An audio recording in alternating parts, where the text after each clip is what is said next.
সাবধান, লাগাম টেনে কথা বলো।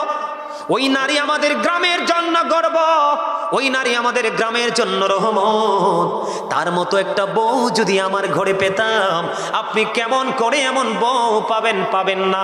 কারণ প্রত্যেকটা ঘরে ঘরে যদি নামাজি পর্দাশীল মেয়ে তৈরি করতে পারেন, প্রত্যেকটা ঘরে ঘরে অটোই পর্দাশীল বউ চলে আসবে।